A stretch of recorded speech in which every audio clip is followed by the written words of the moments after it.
Bob, what are you doing?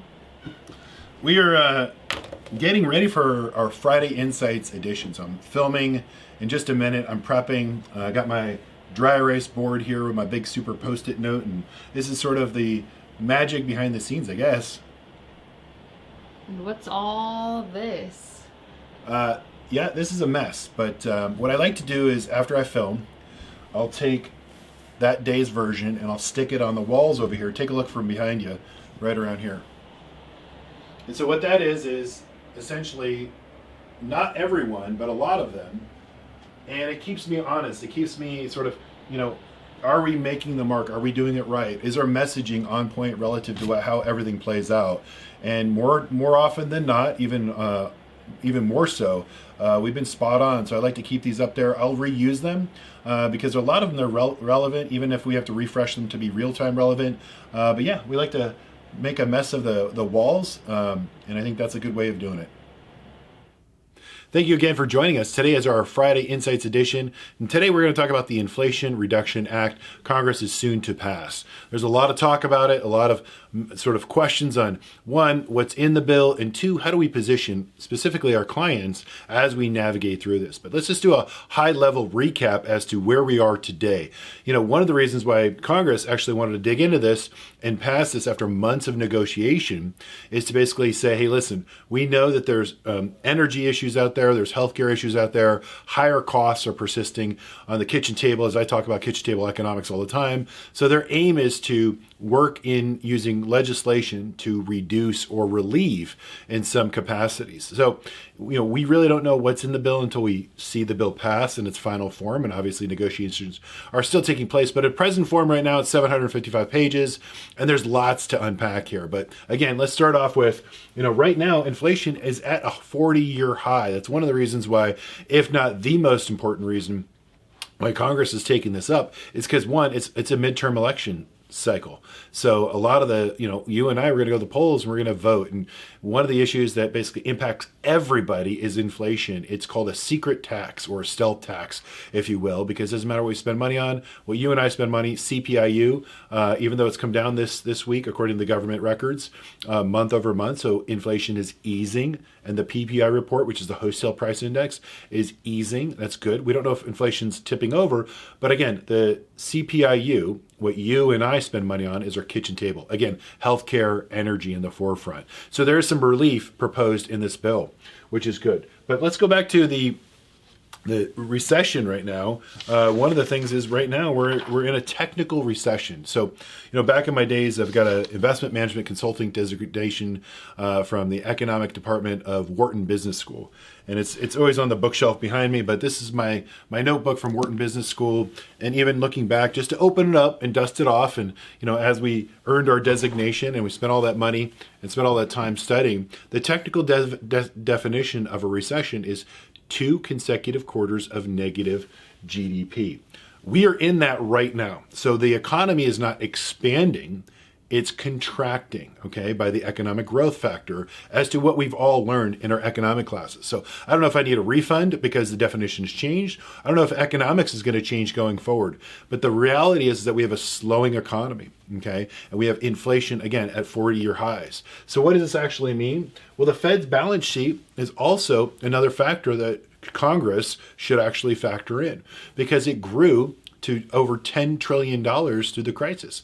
And so that's additional liquidity that has basically in the last 24, 36 months entered into the U.S. economy. Obviously, COVID measures had to take place.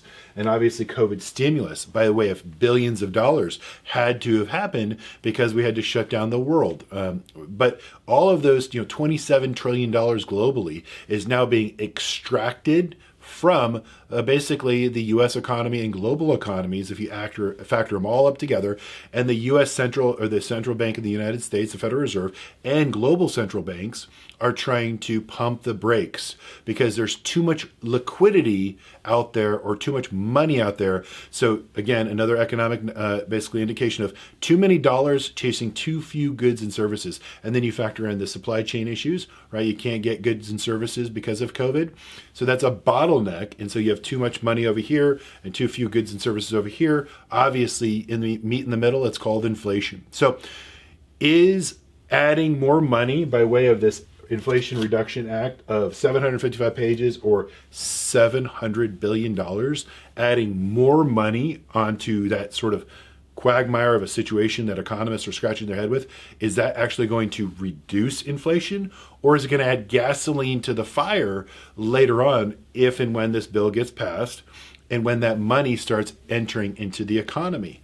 The question is, it remains to be seen. But again, going back to Economics 101, what we've learned, what I learned at Wharton Business School in my previous business classes, you don't spend more money. So it's a race to the midterms. Congress has to get something done because, all of Congress is on one side. And they're controlling this so they can pass this. So they have a shot clock, and it looks like they're gonna get it past the finish line. But the extra inflationary pressures potentially could come down the line because the $700 billion. Now, let's look inside and underneath the hood of what's proposed. Again, anything can change as negotiations persist in Washington.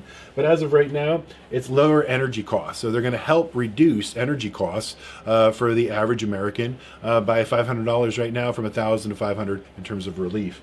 And also healthcare costs. There's actually a lot of good medical, Medicare sort of prescription reduction and a lot of good stuff in there. So insulin drugs are capped and so on and so forth. So there's revisions that need to be made to the former Obamacare as well as a current healthcare plan. And that's good. There's a lot of good in this. And so healthcare, they're hitting the mark right there. They're going to create more manufacturing jobs. There's like a $70 billion incentive to create U.S. manufacturing jobs for corporations.